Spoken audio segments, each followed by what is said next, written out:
자, 오늘 코로나19 바이러스 그 확산으로 인해서 지금 감리교내에서도 지침이 내려와서 소그룹 모임과 그리고 예배에 대해서 지혜롭게 대처를 하라라는 지침 때문에 오늘 원래는 그 연합속회로 이렇게 함께 그 성도 리더십 교육을 해야 되지만 부득이한 사정으로 인하여 우리가 함께 영상으로 대체를 하게 되었습니다. 무엇보다도 영상으로 드리는 여러분들 꼭 오늘 배우는 것들 메모하시고 또 받은 은혜에 대해서도 또 댓글로 남겨주시면 너무나 감사하겠습니다. 그리고 여러분들 무엇보다도 이 코로나 바이러스 때문에 두려워하거나 염려하지 마십시오. 하나님이 지켜주십니다. 그리고 무엇보다도 우리는 모이는 데 힘써야 됩니다. 이 속회도 계속 이어져야 합니다. 그래서 오늘 부득이한 사정으로 우리가 함께 모이지 못했지만 이 예배를 통해서 여러분 이 강의를 통해서 여러분 은혜 받으시고 더욱더 속장으로서 또 속도원으로서 그리고 성도로서 또 리더십을 잘 선한 리더십을 이어나갈 수 있는 우리 성도 여러분들이 되었으면 좋겠습니다. 오늘 강의의 주제는 예배에 대한 주제로 준비를 했습니다. 여러분 이 예배라는 것 우리 삶에 있어서 정말 중요한 것은 예배입니다. 물론 이 교회에 와서 문제를 해결받고 또 여러 가지 초자연적인 기적도 경험하고 또 여러분이 병고침도 경험하고 또 여러분의 삶 가운데 좋은 축복의 열매도 많이 맺어지는 것도 중요하겠지만은 그 모든 중심에는 다 예배가 있다는 것을 여러분 꼭 기억하셔야 됩니다. 그래서 오늘 이 예배에 대한 것들 여러분 함께 생각해보고 여기 화면에 나와 있는 이 강의 그 영상을 함께 보면서 우리가 함께 은혜를 나누고자 합니다. 자, 우선 무엇보다도 교회의 목적은 무엇이 되어야 되는가? 하나님께 기도와 예배드리기 위해서 우리가 모이는 겁니다. 이 교회가 설립된 것도 우리 교회가 개척한 지 이제 1년이 채 되지 못했지만은 우리 교회가 세워진 목적도 또 우리가 함께 모이고 예배하는 목적도 무엇 때문이에요? 예배드리기 위해서, 기도하기 위해서, 하나님께 나아가기 위해서 우리가 함께 이 교회에 나오고 출석하고 등록하고 여러분이 속회를 드리고 이 모든 하는 것들 다 예배가 중심이 되어야 된다는 겁니다. 그러니까 여러분 속회로 모일 때도 뭐 다른 여러 가지 세상의 잡다한 이야기, 뭐 삶을 나누는 것은 좋겠지만 근데 예배 외에 뭐 신앙적인 이야기 외에 다른 그런 이야기들, 세상적인 이야기를 하는 것 옳지 못합니다. 그래서 여러분 꼭 예배 중심이 돼야 된다. 속회도 예배 중심이 돼야 된다. 이것을 꼭 잊지 마시기를 바랍니다. 자, 교회의 목적은 예배와 기도가 중심이 돼야 되고 또 특별히 창세기 8장 말씀에 보면은 이 노아가 하나님 앞에 의로운 사람으로 이렇게 보여지고 있는 이게 증거되고 있는데 이 노아는 어떤 사람인가? 제단의 사람, 예배의 사람이었다라는 겁니다. 창세기 8장 20절 말씀에 노아가 여호와께 제단을 쌓고 모든 정결한 짐승과 모든 정결한 새 중에서 제물을 취하여 번제로 제단에 드렸다. 자, 노아는 어떻게 그 사람은 경건한 사람이 되었고 의로운 사람이 되었습니까? 예배를 드리는 사람이었기 때문에 그렇다라는 거예요. 신앙의 인물들 가운데 아브라함을 비롯하여서 노아도 그렇고 예배를 통해서 그들이 힘을 얻고 예배를 통해서 새 생명을 얻고 예배를 통해서 사명을 얻고 예배를 통해서 그 인생의 방향을 결정하는 것을 볼 수가 있어요. 철저하게 이 예배, 제단 쌓는 그 인생을 통해서 하나님은요 이 노아에게도 방주에 대한 계시를 주셨고 또 아브라함에게도 이 앞으로 나아가야 될 길 어디로 갈지 모르지만은 그 고향집을 떠나서 막연하게 하나님이 인도하신 길로 걸어갈 때 그는 가는 곳마다 제단을 쌓았습니다. 왜 그렇겠습니까? 하나님이 어디로 가야 될지 인도해 주신 지시를 받기 위해서 그리고 하나님의 인도하심을 받기 위해서 그는 항상 제단을 쌓았다. 자, 예배의 그 본질은 무엇이냐면 하나님과의 만남이에요. 하나님과 친밀하게 교제하고 만남을 통해서 우리가 가야 될 방향을 알고 하나님이 기뻐하시는 뜻이 무엇인지를 알고 그리고 우리의 삶 가운데 바른 모습으로 살아가게 하는 것 이것이 바로 예배다라는 것입니다. 자, 이 예배 창세기 12장 7절에서 9절 말씀에 보면은 이 아브라함도 이 예배의 사람이었다는 것을 보여주고 있죠. 여호와께서 아브라함에게 나타나 이르시되 내가 이 땅을 내 자손에게 주리라 하신지라 자기에게 나타나신 여호와께 그가 그 곳에서 제단을 쌓고 거기서 베델 동쪽 산으로 옮겨 장막을 치니 서쪽은 베델이요 동쪽은 아이라 그가 그곳에서 여호와께 제단을 쌓고 여호와의 이름을 부르더니 점점 남방으로 옮겨갔더라. 자, 보세요. 제단을 쌓고 점점 하나님의 인도하심 속에서 그가 나아갔다라는 것을 알 수가 있죠. 그의 나침판이라고 할 수 있는 것은 무엇입니까? 예배입니다. 자, 예배는요 우리 인생의 나침판이 되는 것입니다.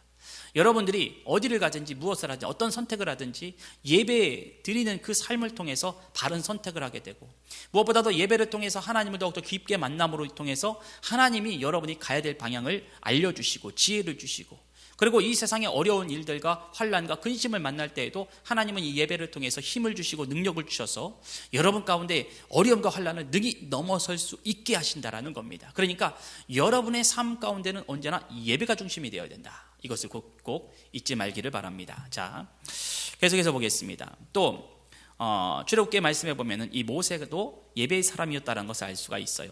출애굽기 10장 3절에서 4절 말씀에 모세와 아론이 바로에게 들어가서 그에게 이르되 히브리 사람의 하나님 여호와께서 말씀하시기를 내가 어느 때까지 내 앞에 겸비하지 아니하겠느냐, 내 백성을 보내라. 그들이 나를 섬길 것이라. 내가 만일 내 백성 보내기를 거절하면 내일 내가 메뚜기를 내 경내에 들어가게 하리니. 자, 이 바로에게 요구를 하는 거예요. 우리가 광야로 가서 예배를 하겠다. 자, 출애굽의 목적은 무엇입니까? 예배입니다. 하나님이 이스라엘 백성들을 건져내는 목적이 무엇입니까? 예배입니다. 자, 그들이 하나님을 섬기고 그들이 하나님 백성이 되기 위해서는 예배를 드려야 되는 거예요. 근데 바로는 어떻습니까? 계속해서 그것을 막는 겁니다. 못 가도록 막는 겁니다. 여러분, 이 주일 예배 나올 때, 여러분 주일 예배 나오는 것도 영적 전쟁이에요. 이 예배 나오는 것도 여러분 정말 큰 결단을 하는 겁니다. 얼마나 많은 생각이 들겠어요. 아, 오늘 피곤한데, 오늘 좀 아픈데, 좀 집에서 쉬면 어떨까? 아, 코로나 때문에 여러 가지 좀 이제 불안한데 좀 쉬면 어떨까? 물론 그 코로나 바이러스 대비하는 것도 그 모습이 잘못됐다는 게 아니에요. 하지만은 근데 어쨌든 여러분의 삶 가운데 어떤 예배로 나올 때 여러 가지 방해물들이 있다라는 거예요. 친구를 만나야 될 약속이 잡히기도 하고, 아니면은 뭐 해야 될 일들이 생기게 되고, 직장에서 또 해야 될 일들이 생기게 되고, 여러 가지 방해들이 있다라는 겁니다. 근데 이 방해들을 우리가 기도로 이겨내가면서, 그러니까 여러분, 예배는 영적 전쟁입니다. 이 예배를 드리는 속에서 얼마나 영적인 치열한 전쟁이 일어났는지, 이 예배를 못 드리게 하려고 얼마나 시험거리를 주고 마음 상하는 일을 주고 염려거리를 주고, 그리고 계속해서 해야 될 일들을 막 이렇게 주고, 자, 그래서 우리가 예배 드리지 못하게 하는 그 악한 권세도 있다라는 거, 바로와 같이. 자, 그러니까 우리는 어떻게든지 이 예배 나온 데 있어서 영적 전쟁에서 이겨야 된다. 나오기 싫어도 뭔가 이것을 기도로 이겨내가야 된다는 거예요. 나올 수 없는 상황이 된다 할지라도 기도로 이 나올 수 없는 상황이 바뀌어지도록 하나님께 기도해야 된다는 거예요. 자, 우리는 끝까지 예배의 삶을 살아야 된다. 예배가 중심이 돼야 된다는 것을 잊지 마셔야 될 것입니다. 자, 우리 인간의 문제는 어디서부터 시작됐는가? 예배가 잘못되었기 때문에. 자, 예배 때문에 분쟁이 일어나고 다투게 돼서 결국 어떻게 됩니까? 가인의 아벨을 쳐 죽이는 일들이 일어납니다. 하나님께 제사를 드려요. 근데 가인의 제사를 안 받으니까 가인이 그 아벨을 질투를 합니다. 자, 예배가 하나님께 온전히 드려지지 못하고 하나님께서 받으시지 않는 제사가 있고, 또 인간의 죄성과 인간의 그 탐욕과 그리고 인간의 그 악한 본성이 드러남으로 인해서 결국 이 예배가 어떻게 됩니까? 파손되는 것을 볼 수가 있어요. 인류의 문제는 예배가 파손되고 예배가 회복되지 못하는 데에서 유래되었다라고 할 수가 있을 것입니다. 자, 예배는요, 무엇인가? 예배의 본질을 먼저 알아야 돼요. 뭐냐? 예배는 하나님께 영광 돌리는 최고의 가치 있는 행위다. 가장 좋은 행위다라는 거예요. 그래서 마르바던이라는 그 영성가는요, 그 예배 시간을 이렇게 표현을 합니다. 거룩한 시간 낭비. 이 말에 저는 100% 동의하지는 않지만 어쨌든 그 영성가가 말하는 의도가 뭔지 알아요. 자, 우리가 예배로 모입니다. 시간 낭비하는 것처럼 보여요. 세상에서 이제 세상의 관점으로 보면 이 예배 드리는 시간이 어떻게 보면은 여기 이 예배 드려서 뭔 이득을 얻을 수 있는가 하면서 그렇게 시간 낭비처럼 보일지만 모르지만, 그런데 이 마르바던이라는 그 앞에 거룩한을 붙입니다. 거룩한 시간 낭비다라는 거예요. 그러니까 내가 시간을, 우리가 이 세상 속에서 낭비되는 거 많잖아요. 여러 가지 뭐 재미있는 일에 여러분의 시간을 쓸 수가 있고, 여러분의 자기 개발을 위해서 시간을 쓸 수 있고, 각자 가치를 두면서 다 시간을 쓰고 있고 소비하고 있는데, 그런데 예배에 시간을 소비하는 것 절대로 아까운 것이 아니다라는 겁니다. 예배는요, 하나님께 영광을 돌리는 가장 최고의 인간이 할 수 있는 가장 최고의 영광스러운 행위다라는 것을 여러분 아셔야 됩니다. 그러니까 여러분 언제나 예배를 정말로 사모하세요. 그리고 예배의 감격에 빠지시기를 바랍니다. 예배는 정말로 소중한 거예요. 나는 지금 하나님 앞에 서 있구나. 얼마나 기쁩니까? 만일 여러분들이 청와대가 아니라 저기 뭐 백악관에, 미국 백악관에 초청받았다고 생각해 보십시오. 깨끗하게 몸을 씻고 좋은 옷을 사입고 어떻게든지 최대한 격식과 아주 멋진 그런 모습을 갖춰서 대통령을 만나러 가지 않겠습니까? 마찬가지예요. 하나님을 만나는 것 얼마나 큰 감격인지, 얼마나 큰 영광스러운 일인지 몰라요. 그러니까 여러분, 예배라는 것은 곧 인간이 할 수 있는, 인간이 경험할 수 있는 가장 최고의 가치 행위다. 가치 있는 행위다. 최고의 가치를 가진 그런 행위가 바로 예배다라는 것을 우리 잊지 말아야 할 것입니다. 자, 그래서 월스라는 가치라는 단어에 ship을 붙여서 worship. 자, 그래서 이 예배라는 단어는요, 최고의 가치를 가지고 있는 행위라는 것을 알 수가 있죠. 자, 웨스트민스터 신앙고백에 의하면 인간의 최고 목적은 무엇인가? 하나님께서 우리를 창조하신 최고의 목적은 무엇인가? 하나님께 영광을 돌리고 하나님을 기쁘시게 하는 것, 즉 예배를 말하고 있어요. 하나님 여러분을 왜 창조하셨습니까? 아까도 말했지만 이 애굽에서 왜 건져내셨습니까? 왜 구원하셨습니까? 이유가 있어요. 뭐 때문에? 예배하기 위해서. 하나님의 백성이 되고 하나님을 예배하는 백성이 되게 하기 위해서 우리를 창조하셨을 뿐만 아니라 그 죄와 사망의 권세에서 우리를 건져내셨다라는 거예요. 그러니까 여러분, 다 예수님 안에서 십자가의 은혜로 구원 받으셨죠? 그럼 여러분 마땅히 해야 될 것이 무엇입니까? 바로 예배다라는 겁니다. 우리를 창조하시고 우리를 구원하신 목적은 무엇인가? 바로 하나님께 영광을 돌리고 하나님을 기쁘시게 하는 예배를 드리게 하기 위해서 우리를 창조하시고 구원하셨다라는 것을 우리 잊지 말아야 될 것입니다. 자, 사도 바울도 마찬가지예요. 사도 바울은 특별히 거룩한 산제물에 대한 이야기를 합니다. 로마서 12장 1절 말씀에 그러므로 형제들아 내가 하나님의 모든 자비하심으로 너희를 권하노니 너희 몸을 하나님이 기뻐하시는 거룩한 산제물로 드리라. 이는 너희가 드릴 영적 예배니라 라고 말하고 있어요. 자, 하나님이요 우리를 거룩한 산제물. 그러니까 여러분, 예배라고 해서 특정한 장소에서 특정한 이 시간에 특정한 교회에서 예배 드리는 것, 이것만이 뭐 예배다 이렇게 생각하지 마세요. 여러분, 예배를 확장해야 됩니다. 여러분의 삶의 영역까지. 여러분이 드리는 가정 예배도 예배고요. 여러분들이 가정에서 일을 하다가도 주님께 기도하는 것도 그것도 예배고요. 속해 예배를 드리는 것도 예배고요.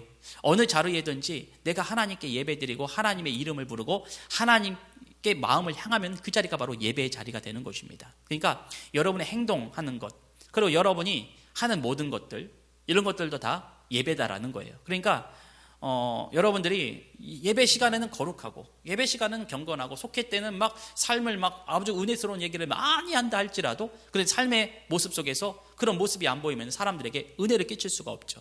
그러니까 여러분, 예배라는 것은 삶의 연장선 속에서 확장되어야 된다는 거예요. 내가 말하는 것도 예배입니다. 내가 일하는 것도 예배입니다. 내 자리에서 성실하게 행동하는 것도 예배다라는 것. 그러니까 예배의 본질을 아시면 이것이 이해가 되는 거예요.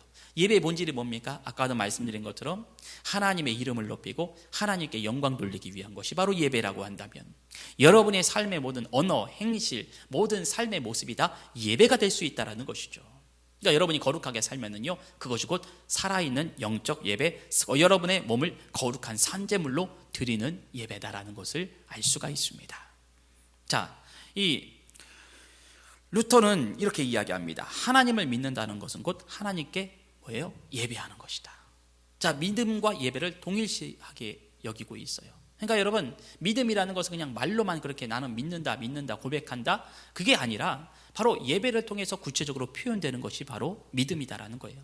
그러니까 여러분, 믿음은 어떻게 나타나요? 여러분 예배 드리는 모습을 통해서, 여러분 예배의 삶을 통해서, 아까도 이야기한 것처럼 사도 바울이 말한 것처럼 우리의 삶 가운데 거룩한 산제물로 우리의 몸을 드리는 거룩한 산제사로 드리고 있느냐, 살아있는 예배로 드리고 있느냐. 자, 이것이 곧 뭐예요? 믿음이다라는 거예요. 그러니까 여러분, 믿음을 표현하는 것 예배를 통해 나타나는 것입니다. 자, 그렇다면 예배의 범위를 함께 생각해 보죠. 예배의 범위는 어떤 모습이 있다 예배냐? 자, 마태복음 18장 20절 말씀에 두세 사람이 내 이름으로 모인 곳에 나도 그들 중에 있느니라. 자, 여러분, 가정 예배 드리는 것도, 속회 예배 드리는 것도, 여러분의 그 속회가 좀 이제 사람들이 좀 적다 하더라도 그것도 예배인 거예요. 물론 사람들이 더 많아져서 분속을 하고 계속해서 속회가 성장하는 것이 중요하지만은, 그런데 무엇보다도 사람이 적다고 해서 그게 예배가 아니다? 그게 아니에요. 사람이 적다 해서 이건 기도회 아니야? 기도회도 예배긴 하지만 근데 사람들은 이 예배를 너무나 큰 것으로 생각합니다. 여러 사람이 모인 것으로 생각합니다. 그런데 이 예배라는 것은 뭐냐면 두세 사람 모인 곳에, 그러니까 두 명, 그러니까 같이 한 마음 한 뜻으로 함께 있는 그 한 마음으로 믿음으로 함께 모인 그 자리가 바로 예배의 자리가 되는 것이고 그것이 예배가 된다라는 거예요. 그럼 목사님, 그럼 혼자 예배 드리는 그것이 좋은 건가요? 물론 혼자 예배 드리는 것도 나쁘지는 않습니다만은 부득이하게 여러분 혼자 있을 때 예배 드릴 수밖에 없는 상황일 때, 혼자 예배 드릴 수밖에 없는 상황일 때는 예배 드리는 것이 맞습니다.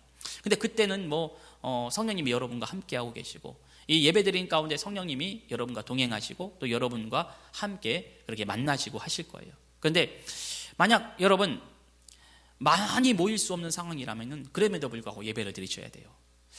우리 예배 인원이 많지 않은데요, 해도 예배를 드려야 됩니다. 혼자라도 예배를 드려야 돼요. 그렇게 해서 예배는 시작되는 겁니다.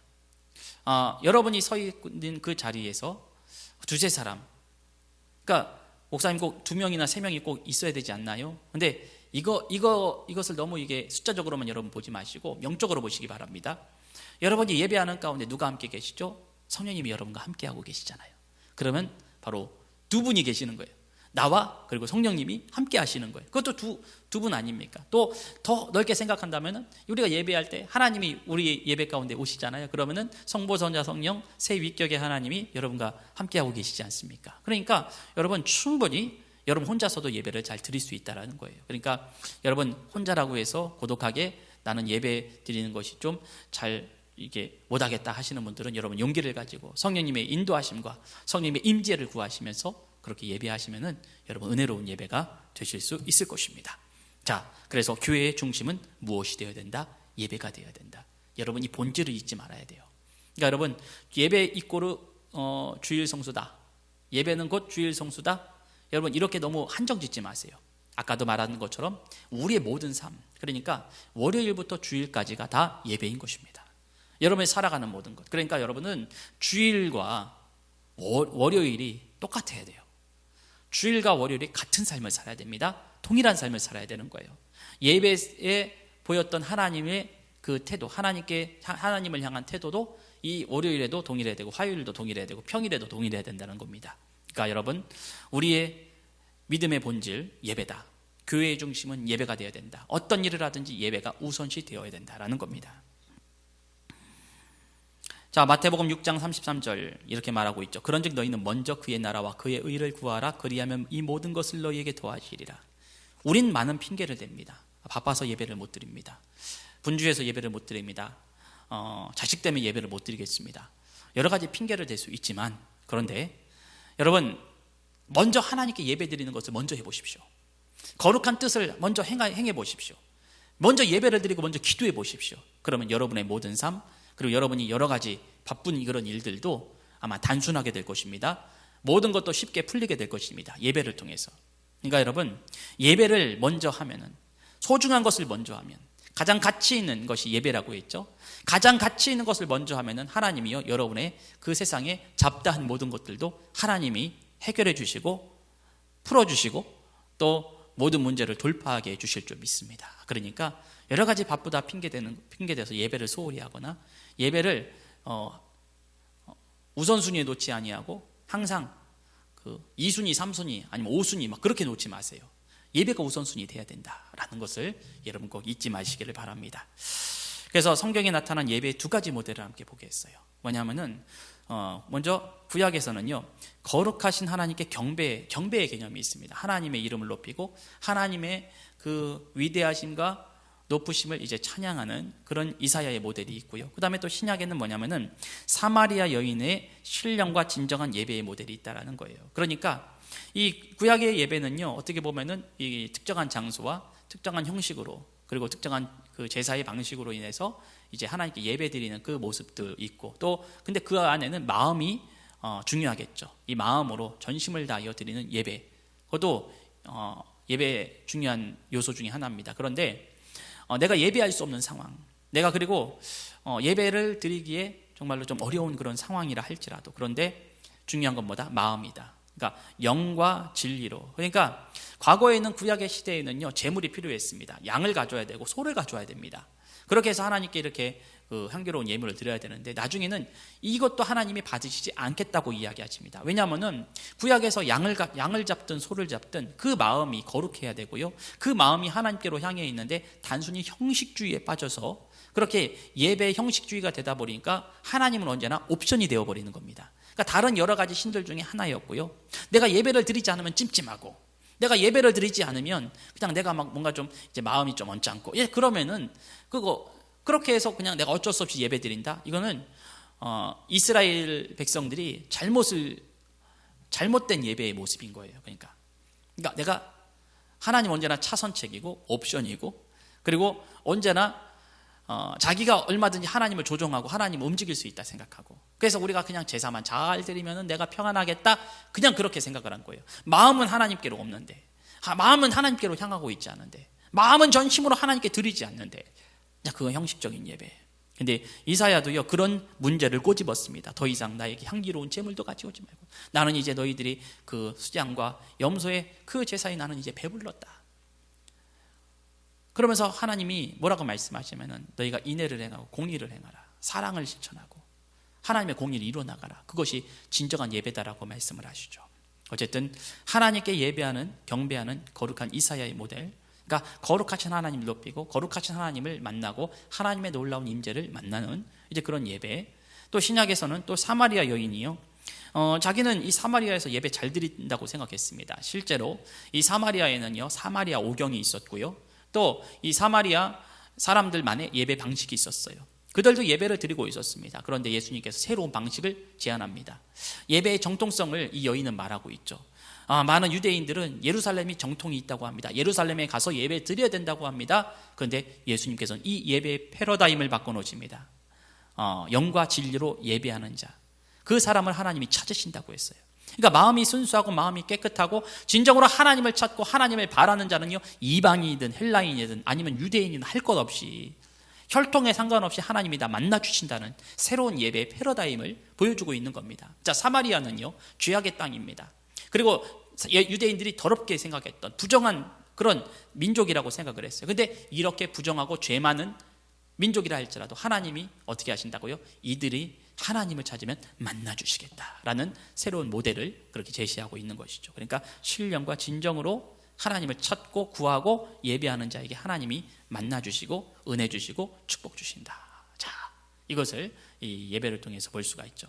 그러니까 성서에 나타나는 예배의 두 가지 모델, 구약의 모델, 신약의 모델, 다 중요한 겁니다. 우리가 꼭 잊어서는 안 되고요. 자, 그 다음에 보겠습니다. 또 두 모델의 공통점이 있다고 했죠. 뭐냐면은 요약해보면 이렇습니다. 하나는 예배는 하나님과의 만남과 경배다. 자, 이사야도 그랬고 사마리아 여인도 그랬고, 하나님을 만나는 거예요. 내가 나를 찾으면 내가 만나리라, 널 만나주겠다 라는 것이죠. 마음이 진실하고 하나님 정말로 사랑하는 마음이 있으면 하나님이 어떻게 해요? 만나주시겠다. 그리고 하나님을 진정으로 사랑하는 자는 어떻게 합니까? 하나님을 찬양하고 높이고 영광 돌리게 되는 것이죠. 그 다음에 예배는 하나님께서 주도권을 가지신다. 그러니까 내가 원하고 내가 편한 대로 예배 드리는 게 아니에요. 그러니까 여러분 예배 시간도요, 불만 가지는 분들 계세요.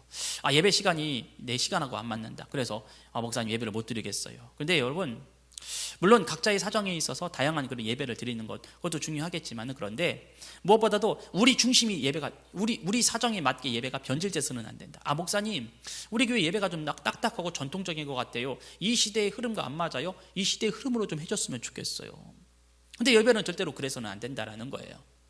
예배라는 것은 하나님이 주도권을 가지시는 것이, 사람이 주도권을 가지는 게 아니에요. 사람에 맞추는 것이 예배가 아니라 하나님께 맞추는 겁니다. 그래서 우리 교회가 드리는 예배는요, 모든 예배 신학자, 예전 신학자들이 최대한 연구해서 그 전통적인 그런 예배를 이렇게 예배 모델을 제시한 겁니다. 그러니까 우리 교회 예배는요, 지극히 전통적인 예배. 그런데 또 저녁 예배는 어떻습니까? 저녁 예배는 그것에 좀 더 전통적인 예배에서 벗어나 함께 자유롭게 찬양하고 기도하고 이제 우리가 열린 예배로 드리고 있지 않습니까? 그러니까 근데 우리가 잊지는 말아야 될 건 뭐냐면은 이 예배는 나랑 안 맞아, 이게 아니에요.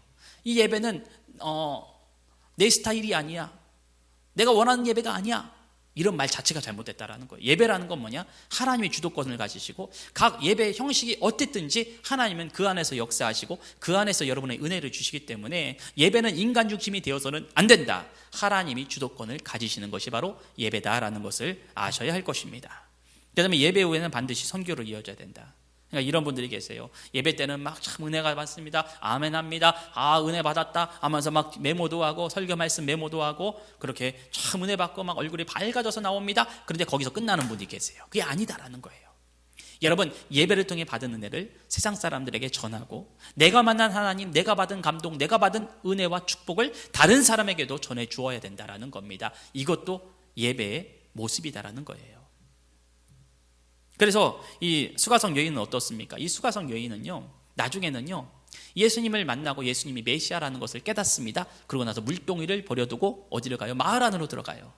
그 전까지는 이 마을 사람들을 피하고 이 마을 사람들에게 왕따하는 여인이요, 자신있게 그가 변화받고 그가 진정한 메시아를 만났기 때문에 많은 사람들에게 예수님 오셨다, 메시아가 오셨다, 진정한 메시아다, 와서 보라, 이렇게 담대하게 선포하는 선교의 그런 모습으로 변화가 되는 것을 볼 수가 있어요. 그러니까 우리 성도들도요, 이 사마리아 모델 이것을 통해서도 여러분이 진정으로 감격받고 은혜받고 성령받고 정말로 하나님의 은혜를 충만히 받으셨다면 여러분 밖에 나가셔서 전하시고 예수 그리스도의 복음을 흘려보내시는 우리 모든 성도 여러분 되기를 간절히 축원을 드립니다. 자, 그 다음에 성별의 차이가 없는 예배가 되어야 된다. 자, 무슨 말이냐면 남녀노소 할 것 없어요. 다 예배 드려야 되는 겁니다.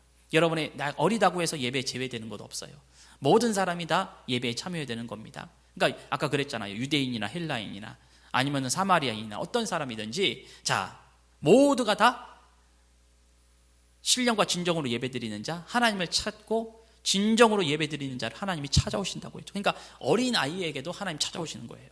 어린아이가 정말 순수한 마음, 깨끗한 마음으로 예배하면요, 하나님 그 자리에 오시는 겁니다. 그러니까 여러분의 자녀가 자기 전에 기도하고 이 주일학교 때도 기도하고 항상 큐티를 하고 예배를 하고 필사를 하고, 우리 교회 학생들은 필사도 하는데, 자, 필사도 하고 하면서 거기서 하나님을 만나는 거예요. 왜 그렇습니까? 정말로 순수한 마음으로 하나님의 은혜를 구하고 있기 때문에 그렇습니다. 그러니까 성별의 차이도 남녀노소 아니 어린아이 뭐 노인 할 것 없이 다 모든 사람들이 다 예배에 드려야 된다라는 겁니다. 그리고 예배가 중심이 되는 목회가 되어야 된다. 제가 꿈꾸는 목회도 바로 이런 목회입니다. 예배가 중심이 돼야 돼요. 여러분 애창가 봉사한다 하면서 여러분 예배 소홀히 해서는 안 됩니다. 꽃꽂이 봉사한다고 해서 예배 소홀히 해서는 안 된다라는 거예요. 내가 교회에 뭐 청소 봉사한다 해서 예배를 소홀히 해서는 안 됩니다. 모든 것은 다 예배로 시작돼야 된다라는 겁니다.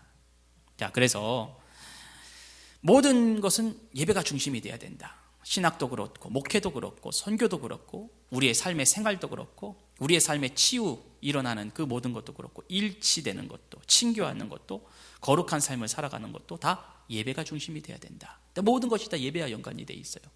어떤 사람은 내가 그냥 안수받고 치유받기를 원하는 마음으로 오시는 분들도 계시죠. 내가 그냥 병 고침만 받으면 되겠다. 그러면 이 교회가 뭐가 되는 거예요? 병원이 되는 겁니다. 병원이 되면 어떻게 돼요? 환자가 다 나으면 퇴원을 하겠죠. 떠나가는 겁니다. 근데 예배로 모이게 되면은요, 계속해서 모일 수가 있어요. 예배가 목적이 되면은요, 내 병이 완전히 내 문제가 해결되지 않았다 할지라도 하나님을 만나고 하나님을 만나는 기쁨이 있기 때문에 이 예배 자리를 떠나지 않는 거예요.